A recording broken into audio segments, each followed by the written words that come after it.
Hello प्यारे बच्चों, आप सभी का NKC mind mentor YouTube channel पर स्वागत है। आज की इस क्लास में हम लोग मोस्ट इंपॉर्टेंट जो आपके एमसीक्यू हैं उनको कवर करेंगे, और वो भी कौन से चैप्टर से जुड़े हुए, लेखन कला और शहरी जीवन से। मैं आपको गारंटी देता हूं कि अगर आपने इस क्लास को पूरा देखा और इस क्लास से अच्छे से नोट्स बनाए तो आपका एमसीक्यू इस चैप्टर से कोई भी एक भी एमसीक्यू गलत नहीं होगा। ठीक है, तो ध्यानपूर्वक पेन कॉपी लेकर बैठिए और एक एक चीज को अच्छे से समझ कर नोट्स बनाते हुए चलिए। ठीक है, फिर यहाँ पर मैं आपको एक बात बताते हुए चलता हूँ, इस क्लास का पैटर्न कैसा होगा। तो पैटर्न कुछ इस प्रकार से होगा, पहले हम लोग क्वेश्चन करेंगे, फिर उस क्वेश्चन का आंसर हम देखेंगे और उसके बाद वो आंसर क्यों है उसको मैं एक्सप्लेन करूंगा। ऐसे ही हम चीजों को करते हुए चलेंगे। अगर आपको पहले से कोई आंसर किसी, मान लीजिए मैंने क्वेश्चन दिया आपको और आपको पहले से ही आंसर आता है, तो आप पॉज कर उसका उसमें कमेंट बॉक्स में आंसर लिख सकते हैं।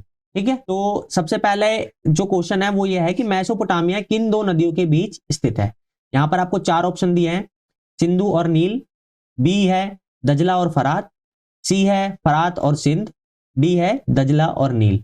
ठीक है, आपके पास 5 सेकंड है, 5 सेकंड में आप देख सकते हैं कि अगर आपको आंसर आता है तो ठीक है, नहीं तो फिर मैं आपको उसका आंसर बताता हूं। तो इसका आंसर है बी, और वो दो नदियां कौन सी है, दजला और फरात। तो जो मेसोपोटामिया है वो है दजला और फरात, ये दो नदियां हैं, इन दो नदियों के बीच में स्थित है। आप देखोगे ऐसे करके दो नदियां आ रही हैं। ठीक है, ऊपर से अगर आपने नक्शा देखा है, अगर आपने इस चैप्टर से जुड़ा हुआ जो मैंने एक चैप्टर पढ़ाया है बिल्कुल डिटेल में, अगर नहीं देखा तो जाकर उस चैप्टर को देखिए, आप सारे एमसीक्यू यहां पर सॉल्व कर पाएंगे बहुत ही इजीली। दूसरे क्वेश्चन की ओर चलते हैं। तो दूसरा क्वेश्चन है हमारा कि मैसोस का अर्थ क्या है। तो चार ऑप्शन है, मध्य, ठीक है, नदी, प्रदेश और दजला और फरात। अब इसका आंसर क्या है, आपको अगर पता है तो कमेंट बॉक्स में आंसर बता सकते हैं। तो इसका आंसर है मध्य। ठीक है भाई, तो मैसोस का अर्थ क्या दिया हुआ है, मध्य दिया हुआ है, याद रख लोगे। अगले क्वेश्चन की ओर चलते हैं। अगला क्वेश्चन है पोटामस। पोटामस का क्या अर्थ है बताना है आपको। ए बी सी डी इन चारों में से कौन सा ऑप्शन है, आप देखेंगे ध्यान से और बताएंगे। ठीक है, तो इसका अर्थ है नदी। तो पोटामस का क्या अर्थ है बेटे, नदी अर्थ। आगे चलते हैं। मेसोपोटामिया जो शब्द है वो किस भाषा के दो शब्दों से मिलकर बना है, तुर्की से, फारसी से, यूनानी से या इटालियन से। जिन बच्चों ने क्लास देखा है वो बहुत ही जल्दी जल्दी आंसर बता पा रहे होंगे कमेंट बॉक्स में। जिन्होंने है ना, जिन्होंने इस चैप्टर से जुड़ा हुआ जो मैंने क्लास अपलोड किया है वो नहीं देखा, उनके लिए थोड़ी सी प्रॉब्लम आ रही होगी, बट मैं मान के चलता हूं कि आपने पढ़ा होगा तो आप अच्छे से आंसर दे पा रहे होंगे। ठीक है, तो इसका आंसर क्या है, यूनानी। क्या है बेटे, इसका आंसर क्या है, यूनानी है आंसर। ठीक है, तो मेसोपोटामिया जो है यूनानी भाषा के दो शब्दों से मिलकर बना है, एक है मैसोस और दूसरा है पोटामस। याद रख लोगे भाई, तो ये बात आपको ध्यान रखनी है। आगे चलते हैं। पांचवा सवाल है आपका, शहरी जीवन की शुरुआत किससे मानी जाती है। मंगोलिया से मानी जाती है, चीन से मानी जाती है, यूनान से मानी जाती है, या मेसोपोटामिया से। अब जो बच्चे समझदार होंगे, जिनको चैप्टर का नाम पता होगा, वो देखते ही बता देंगे कि इसका आंसर है डी। क्यों है इसका आंसर, क्योंकि चैप्टर का नाम ही है शहरी लेखन कला और शहरी जीवन। तो शहरी जीवन की शुरुआत कहां से मानी जाती है, मेसोपोटामिया से। आगे चलते हैं भाई। मेसोपोटामिया के प्राचीनतम नगरों का लगभग निर्माण कब हुआ, ये बताना है आपको। ठीक है भाई, तो ध्यान से देखेंगे, इसका आंसर बताने की कोशिश करेंगे। तो इसका आंसर है 3000 ईसा पूर्व। अगर ईसा पूर्व ईस्वी नहीं समझते हो तो मैं आपको बताता हूँ। देखो ये भाई एक लाइन है, ठीक है, ये मान लेते हैं हम कि भाई ईसा मसीह का जन्म यहाँ हुआ, तो ईसा मसीह के बाद, जन्म के बाद जितनी तिथियां होंगी वो सब ईस्वी में होंगी। ठीक है, और ये तिथियां हमेशा सीधा चलेंगी, जैसे 100 के बाद 200 आएगा, 200 के बाद 300 आएगा। वहीं ईसा मसीह के जन्म के पहले जितनी भी तिथि होंगी उसको हम लोग लिखेंगे ईसा पूर्व में। किसमें लिखेंगे बेटे, ईसा पूर्व में लिखेंगे।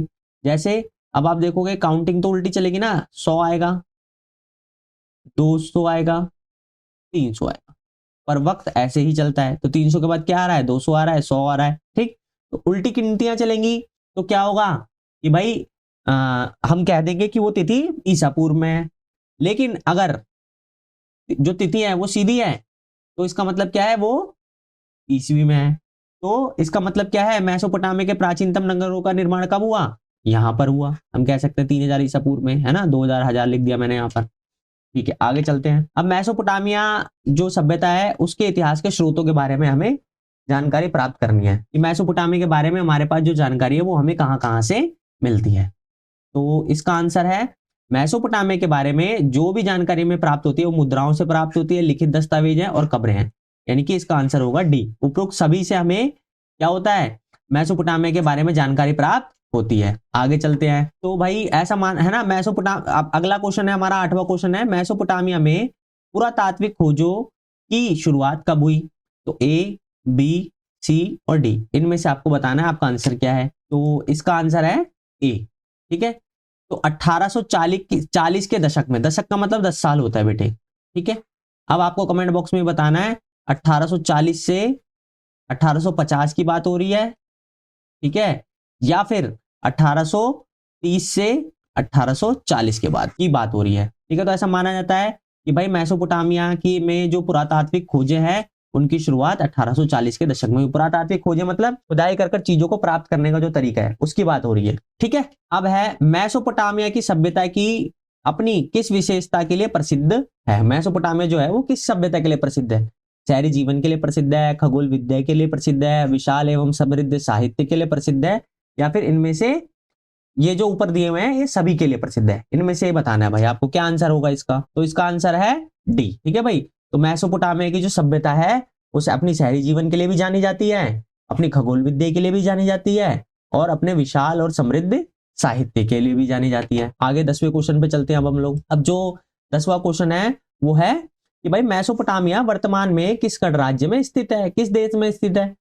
बताओ भाई किस देश में स्थित है? ठीक है, तो इसका आंसर क्या है? इसका आंसर है बी।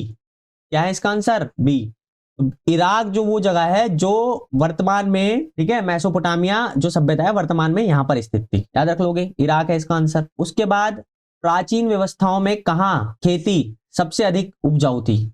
ये बताना है आपको भाई। स्टेपी प्रदेश में, पश्चिमी चीन, दक्षिणी मेसोपोटामिया, या फिर मंगोलिया। अगर आपने क्लास देखा है, फिर वही बात, क्लास देखा होगा तो आंसर आसानी से बता दोगे। तो दक्षिणी मेसोपोटामिया ही वो जगह है जहां पर सबसे पहले खेती की शुरुआत या खेती जो है सबसे अधिक उपजाऊ थी, याद रख लोगे। ठीक है, आगे चलते हैं भाई। मेसोपोटामिया के किस भाग में सबसे पहले नगर और लेखन प्रणाली का प्रादुर्भाव हुआ? अब बताना है भाई आपको। ठीक है, उत्तरी भाग में, पूर्वी भाग में, दक्षिण के रेगिस्तानी भाग में, या पश्चिमी भाग में? ठीक है, देखो मोस्ट ऑफ लोग क्या करेंगे, मोस्ट ऑफ लोग सोचेंगे यार रेगिस्तानी वाला इलाका तो हो नहीं सकता, ये तो कट है, तो बहुत सारे लोग ये करेंगे, लेकिन आंसर आप जानकर चौंक जाओगे, आंसर है सी। ठीक है, क्यों है आंसर सी? अब इसको समझते हैं। देखो हमने देखा कि ऐसे करके फरात और दजला दो नदियां आ रही हैं, और ये है ना, इसको दो हिस्सों में बांटा, ये वाला हिस्सा दक्षिणी हिस्सा है, और यहाँ पर जब ये नदियां बहकर आ रही है तो अपने साथ बारीक मिट्टी ला रही है, जिसकी वजह से रेगिस्तानी इलाके में क्या हो रहा है, रेगिस्तानी इलाके में बारीक मिट्टी की परत जम जा रही है, और जब बारीक मिट्टी की परत जम जा रही है तो इस पर खेती करना बहुत आसान होगा कि नहीं होगा। इस सबसे पहले जो नगर हैं वो हमें यही देखने को मिलते हैं, और लेखन प्रणाली भी हमें सबसे पहले यही देखने को मिलती है। अगले क्वेश्चन पे आ जाते हैं अब भाई, और वो है 13वां। सुमेर के व्यापार की पहली घटना को किस व्यक्ति से जोड़ा जाता है? अब आपको इसका आंसर बताना है भाई। ठीक है, बताइए इसका आंसर क्या है। तो सुमेर के व्यापार की पहली घटना को किस व्यक्ति से जोड़ा जाता है? एनमरकर से जोड़ा जाता है भाई। तो सुमेर के व्यापार की पहली घटना को एनमरकर नाम के व्यक्ति से जोड़ा जाता है। चलिए आगे चलते हैं। उसके बाद प्राचीन शासक एनमरकर का संबंध, ठीक है, मेसोपोटामिया के किस शहर से है? आपको बताना है, बता दो भाई जल्दी जल्दी फटाफट इसका आंसर, और इसका आंसर है उरुक। ठीक है, उरुक नगर से जुड़े हैं। तो प्राचीन शासक एनमरकर जो हैं वो मेसोपोटामिया के उरुक नगर से जुड़े हुए हैं। तो इसमें दो बातें पता चल गई आपको। पहली क्या बात पता चली आपको कि भाई जो एनमरकर हैं वो प्राचीन शासक हैं, और कहां से जुड़े हुए हैं? उरुक से जुड़े हुए हैं। दो बातें याद रख लेंगे आप। आगे चलते हैं 15वें क्वेश्चन की ओर, और 15वां क्वेश्चन ये कहता है कि मेसोपोटामिया में जो साक्षरता दर है वो कम क्यों थी? इसके पीछे रीजन क्या थे? ए रीजन था लेखन चिन्हों की संख्या बहुत ज्यादा थी, या फिर ठीक है लेखन जो चिन्ह है वो बहुत जटिल थे, उपरोक्त दोनों, या फिर उपरोक्त में से कोई भी नहीं। कौन से हैं बताइए जल्दी फटाफट। तो इसका आंसर है मेसोपोटामिया में साक्षरता कम होने का जो दर है वो कम था, क्योंकि इसका पीछे रीजन था उपरोक्त दोनों, यानी कि लेखन चिन्हों में जो सैकड़ों की संख्या थी, और लेखन चिन्ह जो है वो बहुत ज्यादा जटिल थे। ठीक है भाई, ध्यान रख लोगे ये बात। 16वें क्वेश्चन की ओर चलते हैं अपने। तो हमारा 16th क्वेश्चन जो है वो ये कहता है कि भाई बताइए 2400 ईसा पूर्व के आसपास जो सुमेरियन भाषा है उसका स्थान किस भाषा ने ले लिया? लेटिन भाषा, तुर्की भाषा, फारसी भाषा, या अगदी भाषा? इसका आंसर क्या है जल्दी जल्दी बताइए फटाफट। इसका आंसर है बेटे अगदी भाषा। अगदी ही वो भाषा है जिसने सुमेरियन भाषा का स्थान ले लिया। आगे चलते हैं 17वें क्वेश्चन की ओर, और वो है कि भाई मेसोपोटामिया की जो विचारधारा के अनुसार व्यापार और लेखन कला की जो व्यवस्था है उसको सबसे पहले किसने शुरू करा?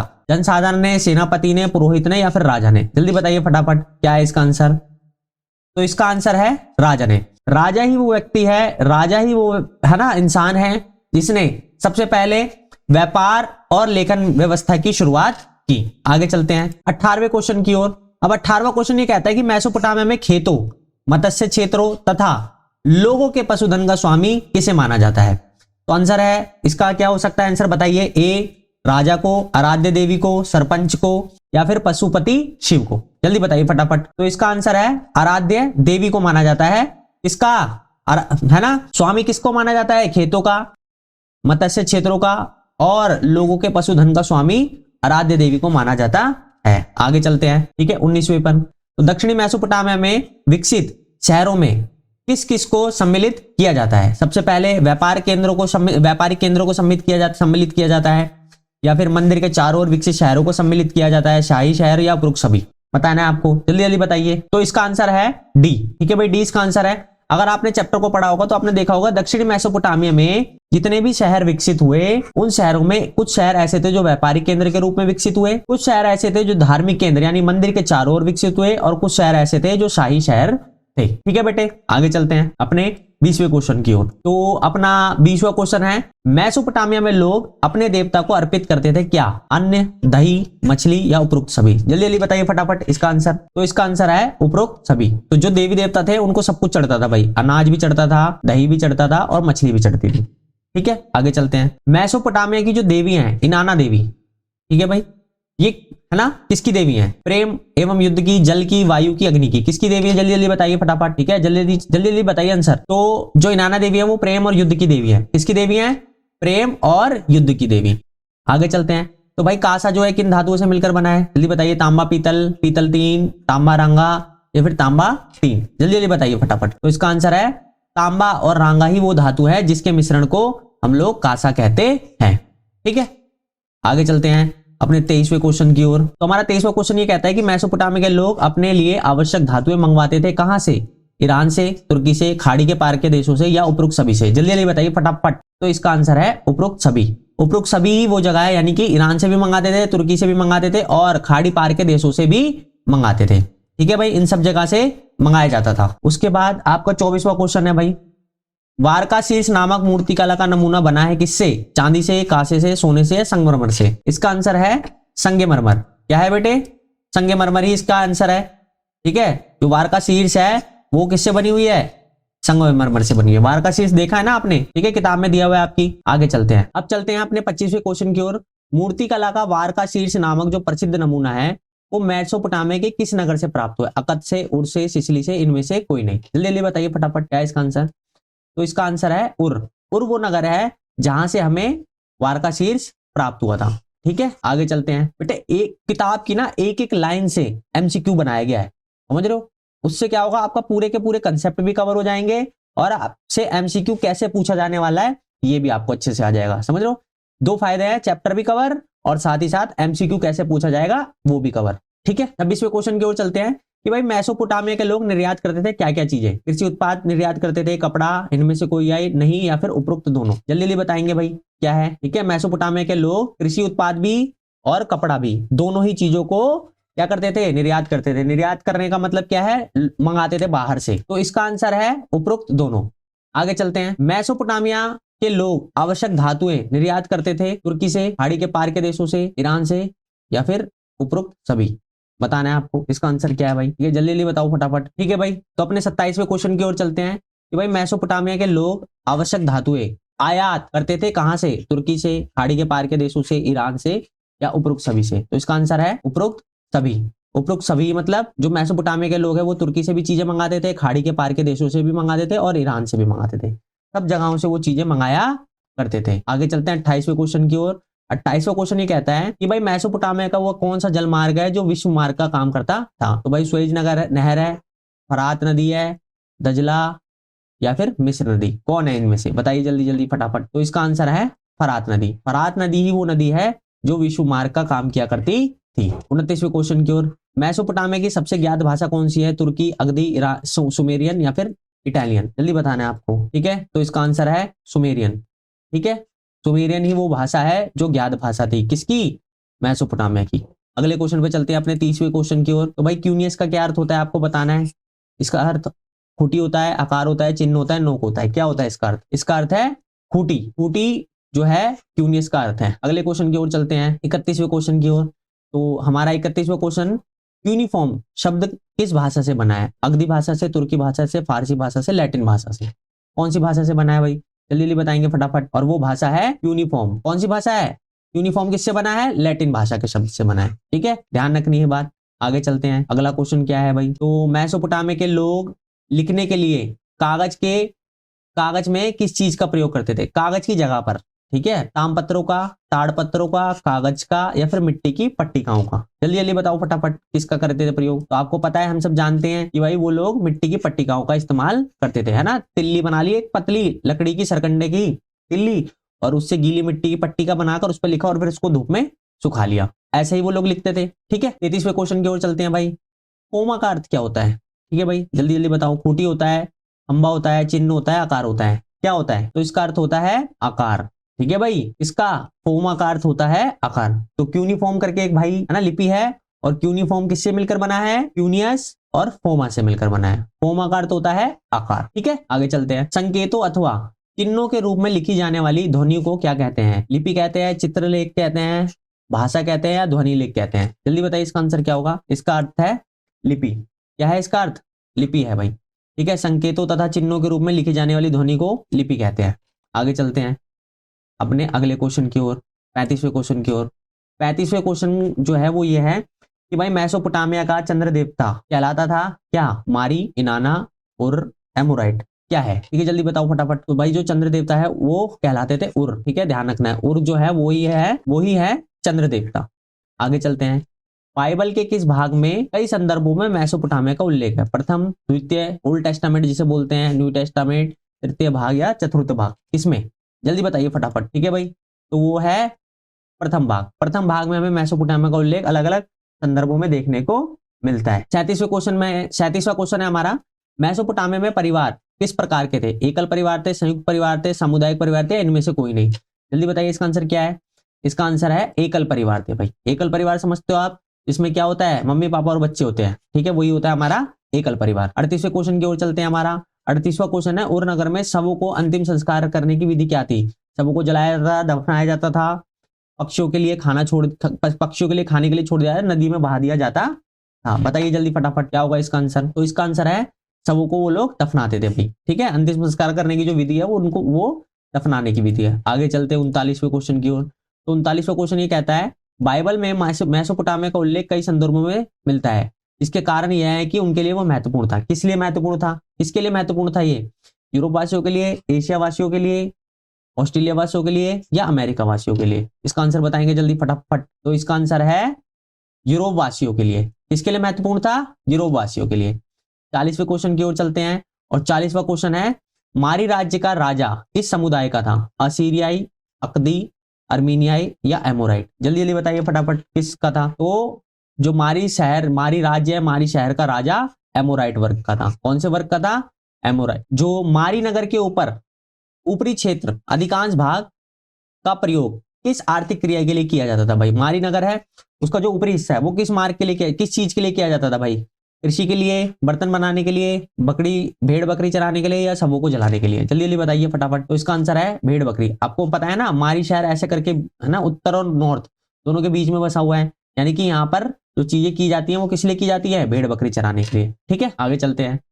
42वां क्वेश्चन है, मारी राज्य में किस खानाबदोश समुदाय के लोग आकर बसे? एमोराइट, अगदी, असीरिया, या उपरोक्त सभी? जल्दी जल्दी बताएंगे। तो इसका आंसर है उपरोक्त सभी। हमें सभी प्रकार के लोग देखने को मिलते हैं, यानी एमोराइट लोग भी, अगदी लोग भी, और असीरिया लोग भी आकर बाहर से बस गए। 43वें क्वेश्चन की ओर चलते हैं हमारे 43 क्वेश्चन के लिए। मारी के राजा ने किस देवता के लिए मंदिर बनवाया? जल्दी बताओ। इनाना, उर, डैगन, एमोराइट? इसके लिए तो आप कहोगे डैगन। डैगन ही वो व्यक्ति हैं, डैगन ही वो देवता है जिनके लिए है ना मारी के राजा ने क्या बनवाया? मंदिर बनवाया। आगे चलते हैं 44th। तो भाई बताओ, मारी स्थित जिमरीलियम का जो राजमहल है उसमें कितने कमरे थे? 230, 260, 275, 290? जल्दी बताओ फटाफट। तो इसका आंसर है 260। 260 कक्षों का एक राजमहल था। आगे चलते हैं भाई। मारी स्थित जिमरीलियम का जो राजमहल है वो कितने क्षेत्र में फैला था? 1 हेक्टेयर, 1.4 हेक्टेयर, 2 हेक्टेयर, 2.4 हेक्टेयर। जल्दी जल्दी बताइए फटाफट। इसका आंसर है 2.4 हेक्टेयर। 2.4 हेक्टेयर में मारी का जिमरीलियम का जो राजमहल है वो फैला हुआ था।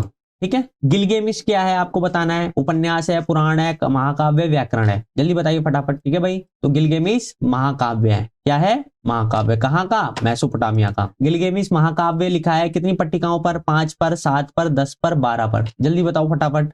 इसका आंसर है 12 पट्टिकाओं पर लिखा हुआ है। कितनी पट्टिकाओं पर? 12 पट्टिकाओं पर। ठीक, चलते हैं 48वें क्वेश्चन की ओर। मेसोपोटामिया के लोगों ने एक वर्ष को कितने महीनों में बांटा? 9, 12, 14, 16। जल्दी बताओ फटाफट क्या होगा इसका आंसर। तो इसका आंसर है 12। मेसोपोटामिया ने एक वर्ष को कितने महीनों में बांटा? 12 वर्षों में बांटा। आगे चलते हैं। मेसोपोटामिया के लोगों ने एक महीने को कितने सप्ताहों में बांटा? 3, 4, 6, 8। जल्दी जल्दी बताओ फटाफट कितना होगा इसका आंसर। इसका आंसर होगा 4 हफ्तों में। ठीक है भाई, तो एक महीना कितने एक मंथ, सबसे पहला एक ईयर है भाई। ठीक है, जिसका आंसर मैंने पिछले उसमें बताया कितना है? 12 मंथ। ठीक है, एक मंथ कितने वीक का है? 4 वीक का है। ठीक है भाई, 4 वीक्स का है, याद रख लोगे ये बात। चलो आगे चलते हैं। 50th क्वेश्चन हमारा, 50वां क्वेश्चन। तो मेसोपोटामिया की कीलाकार लिपि का प्रत्येक चिन्ह क्या व्यक्त करता है? अक्षर, व्यंजन, स्वर या उपरोक्त सभी? तो इसका आंसर है अक्षर भाई। ठीक है, कीलाकार लिपि है, हिंदी में क्यूनिफॉर्म को कीलाकार लिपि भी कहा जाता है। तो जो प्रत्येक चिन्ह है वो क्या व्यक्त करता है? अक्षर व्यक्त करता है। अब हम चलते हैं अपने 51वें क्वेश्चन की ओर। और 51वां क्वेश्चन जो हमारा है वो ये है कि मारी के अधिकारी नावों में लदे हुए सामान पर कितना प्रभार वसूलते थे? प्रभार का मतलब बेटा मेरे यहाँ है कर। ठीक है, टैक्स। टैक्स की बात हो रही है, कितना टैक्स वसूलते थे?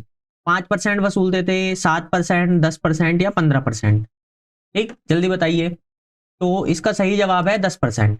तो मारी के जो अधिकारी हैं वो अगर मारी होते हुए कोई सामान जा रहा है, ठीक है, और बीच में मारी पड़ रहा है, मारी से होते हुए आपको गुजरना है, तो आपको मारी से गुजरने के लिए 10% टैक्स देना पड़ेगा। ठीक है, अब हम चलते हैं अपने 52वें क्वेश्चन की ओर। तो 52वां क्वेश्चन हमारा ये है कि मारी नगर शाही राजधानी के रूप में कब फला फूला? किस वर्ष? ठीक है, 2000 ईसा पूर्व के बाद, 2500 ईसा पूर्व के बाद, 3000 ईसा पूर्व के बाद या 3500 ईसा पूर्व के बाद? आपको इसका आंसर बताना है। तो इसका जवाब है 2000 ईसा पूर्व के आसपास मारी नगर जो है वो शाही राजधानी के रूप में फला फूला। अब हम चलते हैं अपने 53वें क्वेश्चन की ओर। और हमारा 53वां क्वेश्चन यह है कि मारी स्थित जिमरीलियम के राजमहल का प्रवेश द्वार किस ओर बना था? उत्तर की ओर, पूरब की ओर, पश्चिम की ओर या दक्षिण की ओर? आपको इसका सही जवाब देना है। इसका सही जवाब है उत्तर की ओर। ठीक है बेटे, तो उत्तर की ओर जो है मारी का जो राजमहल था, ठीक है, उसका प्रवेश द्वार बना था। जैसे फॉर एग्जांपल ये आपका राजमहल है, तो प्रवेश द्वार यहां बना हुआ। हम सब जानते हैं नॉर्थ इधर होता है, साउथ इधर होता है, ठीक है, ईस्ट इधर होता है और वेस्ट इधर होता है। हमेशा ध्यान रखेंगे ये बात आप। आगे चलते हैं अपने 54वें क्वेश्चन की ओर। और वो है मारी के राजमहल में राजा विदेशी अतिथियों से किस कमरे में भेंट करता था? वहां बने हुए थे, क्या बना हुआ था उस कमरे में? रेखा चित्र बने थे, भित्ति चित्र बने थे, मानचित्र बने थे या ज्यामितीय नमूने बने थे? इसका आंसर बताना है आपको। तो इसका सही जवाब है भित्ति चित्र। भित्ति चित्र वहां पर बने हुए थे। ठीक है भाई, आपने देखा होगा। ठीक, आगे चलते हैं अपने 55वें क्वेश्चन की ओर।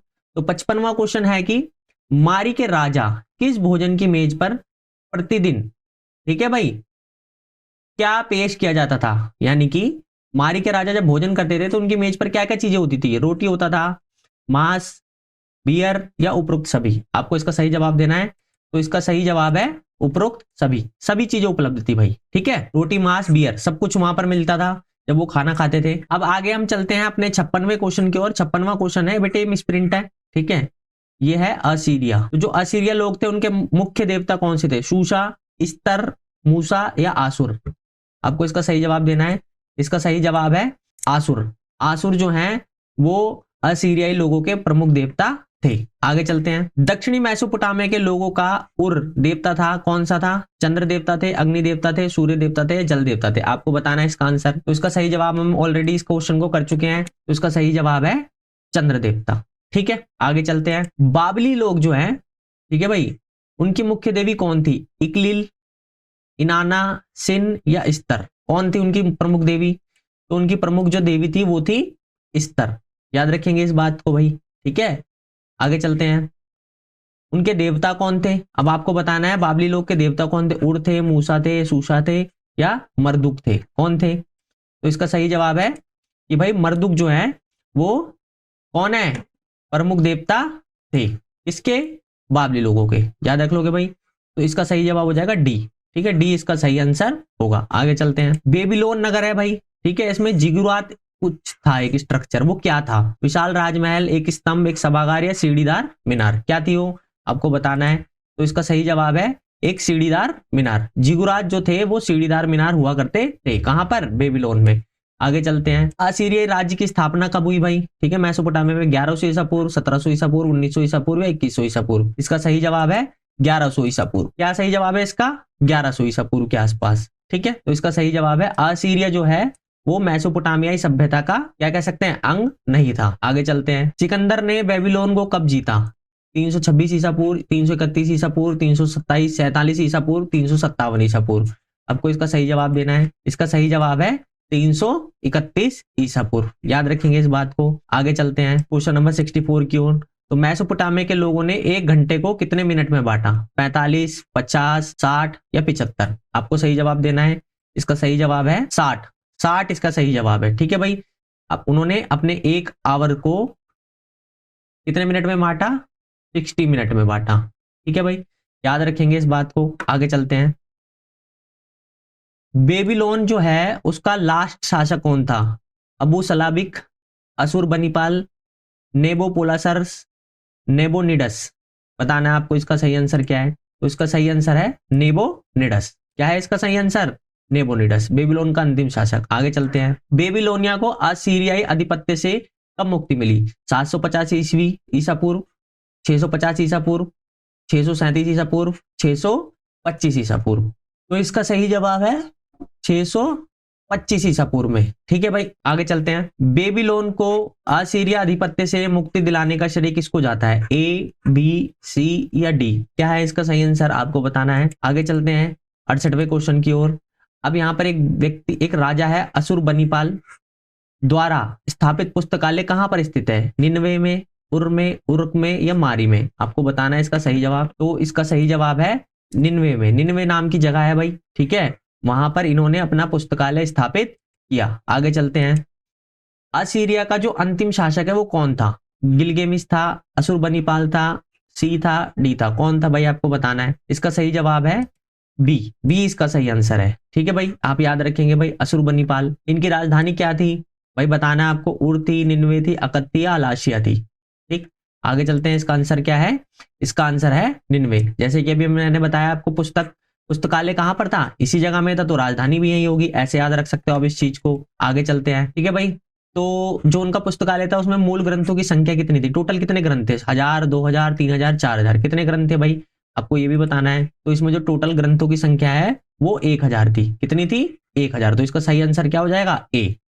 आगे चलते हैं भाई। तो जो ये पुस्तकालय बनाया था उन्होंने, वो किस देवता के मंदिर में स्थित था? डैगन, मर्दुक, सूसा या नाबू? इनमें से कौन है भाई? ठीक है, तो इसका सही जवाब है नाबू। नाबू देवता है, उनके मंदिर में स्थापित था। आगे चलते हैं भाई। उसके पुस्तकालय में कितनी पट्टिकाओं की संख्या कितनी थी? मिट्टी की पट्टिकाओं की संख्या कितनी थी? 15,000, 30,000, 40,000, 50,000? इनमें से सही आंसर बताना है आपको। तो इसका सही आंसर है 30,000। ठीक है भाई, टोटल कितने हैं ग्रंथ, पट्टिकाएं कितनी मिल रही हैं? 30,000। तो ये बात आपको ध्यान रखनी है। आगे चलते हैं। अक्कद के राजा की एक खंडित मूर्ति मरम्मत करवाई, जो था, कौन था? अबू सलाबिक, नेबोपोलासर, सारगोन और असुरबनीपाल? इनमें से कौन थे? उसका सही जवाब है सारगोन नाम के जो राजा थे, उनकी मूर्ति की मरम्मत उन्होंने करवाई। आगे चलते हैं भाई। ठीक है, अब यहां पर एक शब्द लिखा है फराओ। फराओ शब्द लिखा हुआ है। फराओ शब्द से आप क्या समझते हो? या इसका संबंध किससे है? मेसोपोटामिया से है, मिस्र से है, चीन से है, यूनान से है। तो इसका सही जवाब है मिस्र। ठीक है भाई, मिस्र से इसका संबंध है। फराओ जो है मिस्र के राजाओं को कहा जाता था, जो राजा होते थे ना वहां के, ठीक है, उनको फराओ कहा जाता था। आगे चलते हैं। मेसोपोटामिया में मिली पहली पट्टिकाएं कितनी पुरानी है? 4100 ईसा पूर्व, 3900 ईसा पूर्व, 3200 ईसा पूर्व या 2900 ईसा पूर्व? तो इसका सही जवाब है 3200 ईसा पूर्व। याद रखेंगे इस बात को भाई, ठीक है। 3200 ईसा पूर्व ही वो वर्ष है, या फिर वो वर्ष है ना, कि भाई मट्टी की पट्टिका हमें मिली थी, उतनी पुरानी है। आगे चलते हैं।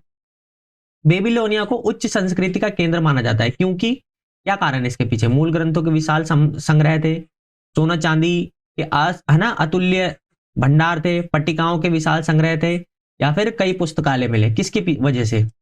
तो यहाँ पर इसका सबसे बड़ा रीजन क्या है?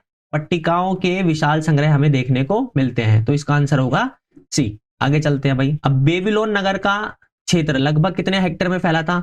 625, 750, 810, 850। बताना है आपको हेक्टेयर। आगे चलते हैं भाई। तो इसका सही जवाब है 850 हेक्टेयर में। तो बेबीलोन का जो क्षेत्र है वो 850 हेक्टेयर में फैला हुआ था। आगे चलते हैं। जो अरामाइक भाषा से मिलती जुलती है कौन सी है भाई? लैटिन है, ग्रीक है, अकदी है या हिब्रू है? इनमें से आपको बताना है कौन सी भाषा है, और इसका सही जवाब है हिब्रू। हिब्रू वो भाषा है जो अरामाइक भाषा से मिलती जुलती है। ठीक है भाई, आगे चलते हैं। मेसोपोटामिया की सबसे पुरानी ज्ञात भाषा कौन सी है? हिब्रू, अकदी, असीरियन या सुमेरियन? बताना है आपको। तो इसका सही जवाब है सुमेरियन। सुमेरियन इसका सही आंसर है भाई। ठीक है, मेसोपोटामिया की सबसे पुरानी जो ज्ञात भाषा है वो सुमेरियन है। आगे चलते हैं। निम्नलिखित में से कौन सा मेसोपोटामिया का शहर नहीं था? Uruk, Carthage, Babylon? बताना है आपको इसका सही जवाब। ठीक है भाई, तो इसका सही जवाब है कार्थेज। कार्थेज जो है वो मेसोपोटामिया का शहर नहीं है। ये सब नक्शा देखने से आएगा आपको, ठीक है। नक्शा अगर आप देखोगे ना, ठीक है, तो कार्थेज जो है वो इसका सही जवाब है। ठीक है, आगे चलते हैं। बाइबल के अनुसार जल प्लावन के बाद पृथ्वी को सुरक्षित रखने के लिए किस व्यक्ति को चुना गया? ए, बी, सी या डी? इन चारों में से कौन व्यक्ति है जिसको चुना गया था? और इसका सही जवाब है बी। इसका सही जवाब है बी। आगे चलते हैं। मेसोपोटामिया में गर्मियों में सबसे अधिक कौन सा फल मिलता है? सेब, खजूर, अमरूद या फिर तरबूज? आपको सही जवाब देना है इसका, और इसका सही जवाब है खजूर। ठीक है भाई, खजूर वो फल है जो सबसे अधिक गर्मियों में पाया जाता था। आगे चलते हैं क्वेश्चन नंबर 84 की ओर। शहरी विकास के लिए क्या महत्वपूर्ण है? व्यापार एवं सेवाएं, शिल्प, ठीक है, या फिर परिवहन व्यवस्था या उपरोक्त सभी? आपको इसका जवाब देना है। तो इसका सही जवाब है उपरोक्त सभी। इसका क्या सही जवाब है? उपरोक्त सही इसका जवाब है सही। ठीक है भाई, उपरोक्त सभी, यानी कि हमें व्यापार एवं सेवाएं भी चाहिए, शिल्प भी चाहिए और परिवहन भी चाहिए। ठीक है, आगे चलते हैं। क्या है भाई? इराक की दजला और फरात नदियां कहां से निकलती हैं? दक्षिणी पठारों से, पश्चिमी मैदानों से, उत्तरी पहाड़ों से या पूर्वी पठारों से? आपको इसका उत्तर देना है। तो इसका उत्तर है उत्तर के पहाड़ों से नदियां निकलती हैं और दक्षिण की ओर बहती हैं। आगे चलते हैं। इराक में स्टेपी घास के मैदान ए उत्तर की ऊंची भूमि पर, बी पूरब की ऊंची भूमि पर, सी पूरब की निम्न भूमि पर, डी दक्षिण की उच्च भूमि पर? बताओ भाई कहां पर है? तो घास के मैदान कहां पर है? उत्तर की उच्च भूमि पर। ठीक है, इराक, मेसोपोटामिया, और मेसोपोटामिया में पता है दो हिस्से, एक उत्तरी हिस्सा है और एक दक्षिणी हिस्सा है। उत्तरी हिस्से में घास के मैदान है, दक्षिणी हिस्सा रेगिस्तानी है। ठीक है, आगे चलते हैं। मेसोपोटामिया के हथियार किस धातु से बने थे भाई? लोहा, कांसा, तांबा, रांगा? अब हम सब जानते हैं मेसोपोटामिया सभ्यता कांस्य युग सभ्यता है। ठीक है, तो वो कौन से औजार किससे बने मिलेंगे? कांसे से बने मिलेंगे। बिल्कुल सही बात है। आगे चलते हैं। यूरोप के यात्री और विद्वान मेसोपोटामिया को मानते थे देवी देवताओं की भूमि, अपने पूर्वजों की भूमि, अत्यधिक उपजाऊ भूमि या विद्वानों की भूमि? इनमें से किसको क्या मानते थे भाई? उसका सही जवाब है अपने पूर्वजों की भूमि। ठीक है, इसीलिए मेसोपोटामिया की खोज भी की उन्होंने। ठीक है, यहाँ पर बहुत सारे पुरातात्विक सर्वेक्षण भी किए इसने, यूरोपीय लोगों ने। ठीक, आगे चलते हैं। मेसोपोटामिया के देहातों में उस समय झगड़ों का प्रमुख कारण क्या था? भूमि, पानी, पशुधन या भूमि एवं पानी? उसका सही जवाब बताना है आपको। तो इसका सही जवाब है भूमि एवं पानी। हम सब जानते हैं दक्षिणी हिस्सा जो है मेसोपोटामिया का, ठीक है, ये वाला हिस्सा दक्षिणी हिस्सा, इसमें रेगिस्तानी इलाका था। ठीक है, और जो भी भूमि बन रही है वो दजला और फरात द्वारा जो मिट्टी लाई जा रही है ऊपर से, उसके ऊपर खेती की जाती है।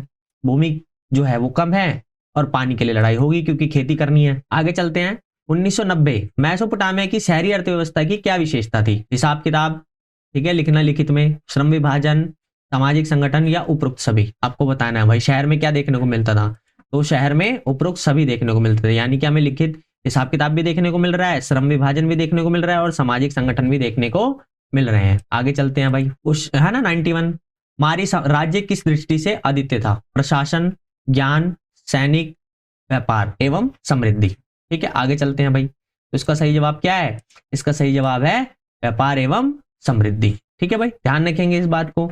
आगे चलते हैं, 1992 में मारी के पशुचारक, ठीक है, किस वस्तु के बदले अनाज और व्यापार अनाज और औजार प्राप्त करते थे, वो मांस देते थे, कपड़ा, पनीर या उपरोक्त सभी। ठीक है, तो उसका सही जवाब है उपरोक्त सभी, है ना, उपरोक्त सभी चीजें वो लोग देते थे। ठीक, याद रखेंगे इस बात को। आगे चलते हैं 93 क्वेश्चन की ओर। ठीक है, मेसोपोटामिया के लोगों ने अपने कैलेंडर का निर्माण किस आधार पे किया, पृथ्वी की अपनी धुरी की पर परिक्रमा, पृथ्वी के चारों ओर चंद्रमा की परिक्रमा, सूर्य के चारों ओर पृथ्वी की परिक्रमा और चंद्रमा के तारों के चारों ओर परिक्रमा। अब बताना आपको इसका सही आंसर। सही आंसर क्या है इसका, बी आंसर सही है भाई इसका। ठीक है, अपने कैलेंडर का निर्माण किस आधार पे किया, कि भाई पृथ्वी जो है, पृथ्वी के चारों ओर जो चंद्रमा परिक्रमा करता है उस आधार पे। आगे चलते हैं क्वेश्चन नंबर 94 की ओर। पत्थर के जिन शिलापट्टों पर अभिलेख उत्कीर्ण किए जाते हैं उन्हें कहते हैं सटेल, सलेट, संगमरमर और सेलखड़ी। इसका सही जवाब देना आपको, इसका सही जवाब है सटेल। ठीक है भाई, सही जवाब क्या है, सटेल, याद रखेंगे इस चीज को। आगे चलते हैं भाई, मेसोपोटामिया के लोगों का समय का विभाजन किसके माध्यम से यूरोप पहुंचा, यूनान, इस्लाम, रोम या सिसिली। आपको सही जवाब देना है इसका। इसका सही जवाब है इस्लाम। इस्लाम के माध्यम से मेसोपोटामिया को जो समय का विभाजन है वो यूरोप पहुंच गया। आगे चलते हैं, मेसोपोटामिया के खानाबदोश लोग थे एमोराइट, अकदी, असीरिया या उपरोक्त सभी। आपको बताना है इसका आंसर। इसका आंसर है उपरोक्त सभी। ठीक है, उपरोक्त सभी इसका आंसर है, यानी कि तो खानाबदोश का मतलब क्या होता है, वो लोग जो स्थायी रूप से नहीं रहते। ठीक है, एक जगह से दूसरी जगह, दूसरी जगह से तीसरी जगह घूमते रहते हैं। अब इतनी ज्यादा घूम फिर रहे हैं तो इसका पीछे रीजन होगा, होगा कि नहीं होगा, तो इसके पीछे रीजन क्या था, इसके पीछे रीजन था कि वो लोग शिकार के लिए एक स्थान से दूसरे स्थान पर घूमते रहते थे। अब चलते हैं अपने अगले क्वेश्चन की ओर। वो क्वेश्चन है, बेबीलोन में निम्नलिखित में से क्या मिलता था, भव्य मंदिर, जिगुरात, भव्य राजमहल या उपरोक्त सभी। आपको इसका जवाब देना है। ठीक है, आगे चलते हैं। इसका आंसर है कि जो बेबीलोन है इनमें हमें क्या क्या मिलते हैं, उपरोक्त सभी मिलते हैं भाई। भव्य मंदिर भी देखने को मिले, जिगुरात भी देखने को मिले और भव्य राजमहल भी देखने को मिले। अब आपके लिए क्वेश्चन है, आपको बताना है जिगुरात का मतलब क्या है। ठीक है भाई, इसका मतलब बताओ कमेंट बॉक्स में जल्दी जल्दी। आगे चलते हैं, और मेसोपोटामिया की जो प्रमुख उपज थी वो क्या थी, गेहूं, जौ, मटर या उपरोक्त सभी। क्या है इसका आंसर, तो इसका सही जवाब है उपरोक्त सभी। यहाँ पर क्या क्या देखने को मिलता है हमें, गेहूं भी देखने को मिल रहे हैं, जौ भी देखने को मिल रहा है, मटर भी देखने को मिल रहा है, तीनों देखने को मिल रहा है, तो इसका सही जवाब होगा डी, उपरोक्त सभी। आगे चलते हैं, मेसोपोटामिया यद्यपि उपजाऊ प्रदेश था फिर भी कृषि अनेक बार संकटों से क्यों घिर जाती थी। इसका आपको उत्तर देना है। तो भाई पहला रीजन ये कहा जाता है कि वर्षा की कमी हो जाने के कारण भाई कृषि में दिक्कतें आती थी, निचले क्षेत्र में पानी का अभाव होने के कारण ऐसा था, या फिर दजला एवं फरात जो नदियां थी इनकी वजह से बाढ़ आ जाती थी, या फिर उपरोक्त सभी। क्या कारण है, आगे चलते हैं। इसका आंसर है उपरोक्त सभी, तीनों ही कारण है इसके। ठीक है, यानी कि भाई वर्षा, कभी कभी वर्षा की कमी हो जाती थी, ठीक है, कई बार ऐसा होता था कि जो निचला क्षेत्र है ना दक्षिण हिस्सा, वहां पर पानी का अभाव हो जाता था, और तीसरा रीजन है बाढ़, बाढ़ की वजह से भी वहां पर कृषि नहीं हो पाती थी। आगे चलते हैं भाई, हमारे आगे चलते हैं। अब हमारा है 100वां क्वेश्चन। ठीक है भाई, देखो अब मैंने 100 क्वेश्चन आपको करा दिया है, और भी कुछ क्वेश्चन है जो कराने हैं। जल्दी से हमारे चैनल को सब्सक्राइब कीजिए फटाफट। ठीक है, फटाफट यार 100 क्वेश्चन करा दिए, 1 लाइक तो बनता है, जल्दी से लाइक कीजिए, चैनल को सब्सक्राइब कीजिए और फटाफट इस वीडियो को अपने दोस्तों के साथ शेयर कीजिए। ठीक है, तभी मैं अगले चैप्टर की वीडियो डालूंगा भाई, वरना मैं चैप्टर की वीडियो अपलोड नहीं करूंगा अगली वाली। आप चैनल को लाइक नहीं करेंगे, चैनल को सब्सक्राइब नहीं करेंगे और इस क्लास को शेयर नहीं करेंगे तो। ठीक है, मेसोपोटामिया में निम्नलिखित में से किस प्रकार के नगरों का निर्माण हुआ, शाही नगर देखने को मिलते हैं हमें, व्यापारिक नगर देखने को मिलते हैं, धार्मिक नगर देखने को मिलते हैं, या उपरोक्त सभी। कौन कौन से, किस किस टाइप के, तो भाई इसका सही जवाब है उपरोक्त सभी, सभी प्रकार के, यानी कि शाही नगर भी है वहां पर, व्यापारिक नगर भी है वहां पर, और धार्मिक नगर भी है। ठीक है, देखो मैंने ना इस चैप्टर से जुड़ा हुआ क्लास भी अपलोड किया है, जिसमें मैंने एक एक टॉपिक डिटेल में, ठीक है, इस चैप्टर से जुड़े हुए वो एक्सप्लेन किया है अच्छे से। अगर आप उस क्लास को देख लेंगे और इस एमसीक्यू को देख लेंगे तो आपके लॉन्ग क्वेश्चन जो आने वाले हैं वो, और आपके शॉर्ट क्वेश्चन जो आने वाले हैं वो, और आपके एमसीक्यू, ठीक है, साथ ही आपके मैप, सब कुछ अच्छे से कवर हो जाएगा। इसीलिए मैं कह रहा हूं उस क्लास को भी देखिए। इस क्लास से आप क्या करेंगे कि भाई एक नोटबुक लेंगे, ठीक है, और वन लाइनर, ठीक है, उसको बनाएंगे। अब वन लाइनर बनाने से क्या होगा, आप फैक्ट फैक्ट लिखेंगे। जैसे अभी आप इस वीडियो को देख रहे हैं, तो इस वीडियो को देखने के साथ साथ आप क्या करें, नोटबुक लेकर बैठे। नोटबुक में आप क्या करें कि भाई ये जो एक एक फैक्ट आ रहे हैं ना, फैक्ट आते जा रहे हैं, बहुत सारे फैक्ट आ रहे हैं, इन फैक्ट्स को आप क्या करें, लिख लें नोटबुक में, ठीक है। क्वेश्चन नंबर 101 की ओर। तो मेसोपोटामिया में मिली मुद्राएं किस आकार की थी, गोलाकार थी, बेलनाकार थी, आयताकार थी, उपरोक्त सभी। सही आंसर क्या है इसका, तो इसका सही आंसर है बेलनाकार, ठीक है। बेलनाकार समझते हो ना आप, बेलन जैसा होता है, ठीक है, इस प्रकार से कुछ, ठीक है। आगे चलते हैं। मेसोपोटामिया की जो मुद्राएं हैं वो किस चीज की बनी होती थी, ठीक, पत्थर, तांबा, कांसा या फिर चांदी। तो इसका सही जवाब है पत्थर की, ठीक है भाई, जो मुद्राएं हैं वो पत्थर की बनी हुई थी, इसका सही जवाब है। आगे चलते हैं 103 क्वेश्चन नंबर की ओर, ठीक है। किस शासक ने उरक को अपने साम्राज्य की राजधानी घोषित किया, हामुराबी, सारगोन, अशुरबनीपाल, गिलगेमिश। कौन है इसका सही जवाब, आपको बताना है। तो इसका सही जवाब है गिलगेमिश, ठीक है भाई, याद रखेंगे भाई, ठीक। आगे चलते हैं। अब जानते हैं वार का शीर्ष, ठीक है भाई, कि मूर्ति किस वस्तु से बनी थी, तांबा, सोना, संगमरमर, टीन। क्या है इसका सही जवाब, आपको इसका सही जवाब देना है। इसका सही जवाब है संगमरमर, ठीक है भाई, संगमरमर इसका सही जवाब है। आगे चलते हैं। वार का शीर्ष की मूर्तियां मेसोपोटामिया के किस नगर से प्राप्त हुई, किश, उरुक, मारी, निन्वे। इसको आपको इसका सही जवाब देना है। इसका सही जवाब है उरुक, उरुक इसका सही आंसर है, ठीक है। चलिए आगे चलते हैं भाई। उरुक नगर का संस्थापक था सारगोन, गिलगेमिश, एनमरकर और अशुरबनीपाल। क्या सही जवाब क्या है इसका, इसका सही जवाब है एनमरकर, ठीक है भाई। एनमरकर जो है वो थे उरुक नगर के संस्थापक। आगे चलते हैं भाई। मेसोपोटामिया के किस नगर से एक कब्रिस्तान मिला है, उर, मारी, किश, लगस। आपको बताना है इसका सही जवाब। तो इसका सही जवाब है क्या, उर, ठीक है भाई, उर इसका सही जवाब है। उर से हमें कब्रिस्तान प्राप्त हुआ है और उर इसका सही आंसर है, ठीक है। अब देखो इससे हमें दो बातें पता चल गई, कब्रिस्तान मिला है तो क्या करते होंगे वो लोग, सबों को दफनाते होंगे, तो दो बातें हो गई ना, समझ रहे हो। एक तो ये पता चल गया उर नगर से कब्रिस्तान मिला है, और दूसरा ये पता चल गया कि मेसोपोटामिया के लोग क्या करते हैं, सबों को दफनाते हैं। आगे चलते हैं। उर नगर पर शासन करने वालों में सर्वाधिक प्रसिद्ध कौन था, अकदी, एमोराइट, चाल्दी या एमलाइट, ठीक है, एलमाइट। तो इसका सही जवाब है चाल्दी नाम के व्यक्ति हैं, वो सर्वाधिक शासन करने वाले राजा थे। आगे चलते हैं 109 नंबर क्वेश्चन नंबर पर। मारी नगर के लोग किस देश के साथ व्यापारिक संबंध नहीं रखते थे, ठीक है, चीन, तुर्की, सीरिया और लेबनान। आपको इसका सही जवाब देना है। तो इसका सही जवाब है चीन। चीन के साथ मारी जो नगर के लोग हैं उनका कोई संबंध नहीं था। आगे चलते हैं भाई, ठीक। तो इसका अगला क्वेश्चन है, जल प्लावन के बाद स्थापित होने वाला प्रथम नगर कौन सा था, मारी था, किश था, निन्वे था या लगस था। तो इसका सही जवाब है किश, किश इसका सही आंसर है, ठीक है भाई। आगे चलते हैं। लगस का सबसे महान शासक कौन था, उर्नीना, गुड़िया, है ना, उरुकगिना या गिलगेमिश। सही जवाब बताना है आपको। इसका सही जवाब है गुड़िया, ठीक है भाई, सही जवाब गुड़िया है। आगे चलते हैं। लगस की राजधानी क्या थी भाई, आपको बताना है। इन चारों में से कौन सी थी लगस की राजधानी। इसका सही जवाब क्या है, इसका सही जवाब है गिरशु। गिरशु जो है वो लगस की सही है ना राजधानी थी। आगे चलते हैं भाई। अब एक जगह है साइप्रस द्वीप, ठीक है, अलासिया, किस वस्तु के लिए व्यापार, है ना, व्यापार के लिए प्रसिद्ध था, तांबा, लोहा, चांदी, सोना, इनमें से किसके लिए था भाई, ठीक है भाई। तो इसका सही जवाब है तांबे के लिए, ठीक है भाई, तांबे के लिए फेमस था, ठीक। आगे चलते हैं क्वेश्चन नंबर 114 की ओर। लगस का शासक जो है गुड़िया किस कार्य के लिए प्रसिद्ध था, विदेशी व्यापार को प्रोत्साहन देने के कारण, बड़ी संख्या में मंदिरों का निर्माण करने के कारण, और तीसरा है एलम को अपनी राजधानी अपने अधीन करने के कारण, या फिर डी उपरोक्त सभी, ठीक है। आगे चलते हैं। तो इसका आंसर है उपरोक्त सभी, भाई तीनों काम किए हैं उसने, ठीक है। विदेशी व्यापार को प्रोत्साहन देने के कारण भी, बड़ी संख्या में मंदिरों का निर्माण करने के कारण भी, और एलम को अपने अधीन करने के कारण भी लगश का जो शासक था वो बहुत ज्यादा प्रसिद्ध था। आगे चलते हैं भाई, निन्वे नगर का संस्थापक कौन है, आपको बताना है इन चारों में से। ठीक है, तो इसका सही आंसर है नीनस। नीनस नाम के जो व्यक्ति हैं वो संस्थापक है किसके, निन्वे नगर के, याद रखेंगे।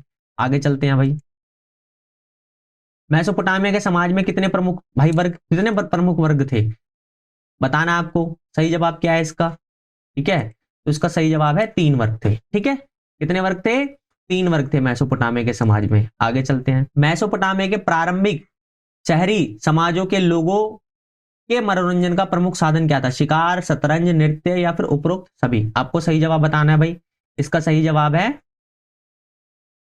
उपरोक्त सभी, उपरोक्त सभी। ठीक है, इसका सही जवाब है, ध्यान रखना है।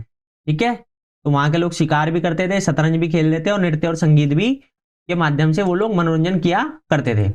आगे चलते हैं क्वेश्चन नंबर 118 की ओर। अब क्वेश्चन नंबर हमारा 118 क्या कहता है, मेसोपोटामियाई समाज के निम्न वर्ग में कौन सम्मिलित नहीं था, मजदूर नहीं था, शिल्पी नहीं था, किसान नहीं था और दास नहीं था। बताना है आपको भाई, 3 वर्ग हैं और 3 में से एक नहीं होगा, हम जानते हैं, और वो कौन सा है, शिल्पी वर्ग। शिल्पी वर्ग मेसोपोटामियाई समाज में नहीं था, यानी कि किसान भी था, मजदूर भी था और दास भी था। ठीक है, याद रख लेंगे। आगे चलते हैं भाई, अब एक व्यक्ति है यहाँ पर भाई, अशुरबनीपाल। ठीक है, ये किस नगर से संबंधित है, उर से, मारी से, निन्वे से और किस से, जल्दी बताइए फटाफट।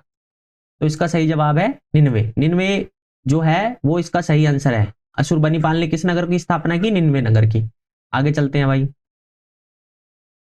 अशुरबनीपाल ने जिस मंदिर में एक पुस्तकालय की स्थापना की उस मंदिर का नाम बताना है भाई। नाबू मंदिर, इनाना मंदिर, अन्नू मंदिर, निन्वे मंदिर, कौन सा मंदिर है वो, और वो सही जवाब है नाबू मंदिर। ठीक है, नाबू का जो मंदिर है, देवता नाबू है, उनके नाम पर ही मंदिर है और उस मंदिर में पुस्तकालय था। आगे चलते हैं, किस शासक ने 625 ईसा पूर्व में बेबीलोन को असीरियाई शासन से मुक्त कराया, बताना आपको। सही आंसर क्या है, ए बी सी डी, क्या है इसका सही आंसर, तो इसका सही आंसर है बी। ठीक है भाई, बी इसका सही आंसर है। ठीक, आगे चलते हैं क्वेश्चन नंबर 122 की ओर। सारगोन कहाँ का प्रसिद्ध शासक था, अकद का, मारी का, उरु का था या फिर निमरुद का था। तो इसका सही जवाब है अकद। सारगोन जो है वो अकद के शासक थे और वहां पर बहुत ज्यादा प्रसिद्ध थे। आगे चलते हैं भाई, ठीक है, क्वेश्चन नंबर 123 की ओर। किस शासक ने निमरुद को अपने साम्राज्य की राजधानी घोषित किया, नेबोपोलससर, ठीक है भाई, असुर निसारपाल, अशुरबनीपाल और सारगोन, किसने किया। तो इसका सही जवाब है बी, बी इसका सही आंसर है। ठीक है, आगे चलते हैं भाई, क्वेश्चन नंबर 124 की ओर। उर नगर के विषय में कौन सा कथन सही है, उर नगर की गलियां संकरी और टेढ़ी मेढ़ी थी। ठीक है, इस नगर में नियोजन पद्धति का अभाव था, जल निकास के लिए घर के बाहर नाली का प्रबंध नहीं था और उपरोक्त सभी, यानी कि डी। तो इसका सही आंसर है उपरोक्त सभी। ठीक है भाई, इसका सही आंसर ये है। आगे चलते हैं अब क्वेश्चन नंबर 125 के। ठीक है भाई, कुबबा नामक रानी ने किस नगर की स्थापना की, बेबीलोन, किश, मारी, नगर, है ना, किसी इनमें से किसकी की, लगश की। ठीक है, तो इसका आंसर सही क्या है, किश, किश सही आंसर है इसका। आगे चलते हैं, अगला क्वेश्चन है 126। आपको बताना है गिलगेमिस जो था उर नगर का प्रसिद्ध लेखक था, लगश का महान शीर्षक था, उर का प्रसिद्ध शासक था या अक्ति भाषा का महान विद्वान था। तो इसका सही आंसर क्या है, उर का प्रसिद्ध शासक कौन था, गिलगेमिस था। ठीक है, आगे चलते हैं भाई, मेसोपोटामिया की लेखन कला के संबंध में निम्नलिखित में से कौन सा कथन सही है। मेसोपोटामिया की लिपि को बाएं से दाएं लिखा जाता था, मेसोपोटामिया के लोग मिट्टी की पट्टिकाओं पर लिखते थे, मेसोपोटामिया की लिपि के वर्ण 2600 ईसा पूर्व में कीलाकार हो गए और उपरोक्त सभी। क्या है इसका सही जवाब, आपको बताना है। तो इसका सही जवाब है उपरोक्त सभी, यानी कि मेसोपोटामिया के संबंध में ये तीनों ही फैक्ट इंपॉर्टेंट है, यानी कि सही है। आगे चलते हैं क्वेश्चन नंबर 128 की ओर। इस शासक ने पुरोहित पर, है ना, कुछ प्रतिबंध लगा दिए, सारगोन, उरुगिना, हम्मुराबी या अशुरबनीपाल, इनमें से कौन है भाई, आपको सही जवाब देना है। तो इसका सही जवाब है उरुगिना। ठीक है भाई, इसका सही आंसर है बी। ठीक, आगे चलते हैं 129 की ओर। ठीक है। 612 ईसा पूर्व में बेबीलोनिया के किस शासक के आक्रमण के कारण निर्मुत पूरी तरह से नष्ट हो गया? सारगोन, इनमें से कौन सा है भाई, बताना है आपको। ठीक है, जल्दी बता दो फटाफट इसका आंसर क्या है। तो इसका आंसर है डी, डी इसका सही आंसर है भाई। ठीक है, डी इसका सही आंसर है। आगे चलते हैं, अब है लास्ट क्वेश्चन आपकी क्लास का। ठीक है, तो मेसोपोटामिया के चंद्र देवता को किस नाम से पुकारा जाता है, बताना है आपको। इनमें से कौन है भाई? ठीक है, तो इसका सही आंसर क्या है? नन्ना, याद रखेंगे इस बात को। ठीक है, तो इस चैप्टर से जुड़े हुए जितने पॉसिबल क्वेश्चन हो सकते थे एक एक लाइन के माध्यम से, है ना, एक एक लाइन को पढ़कर क्वेश्चन को फ्रेम किया गया बहुत मेहनत से। अगर आपको इस क्लास से सीखने को मिला तो हमारी इस क्लास को, इस वीडियो को लाइक कीजिए। ठीक है, हमारे चैनल को सब्सक्राइब कीजिए और इस क्लास को ज्यादा से ज्यादा अपने दोस्तों के साथ शेयर कीजिए। बहुत मेहनत लगी है, आशा करता हूं आप हमारी मेहनत को अप्रिशिएट करेंगे सब्सक्राइब करके। ठीक है, लाइक कर कर। तब तक के लिए पढ़ते रहिए, बढ़ते रहिए। Thank you so much.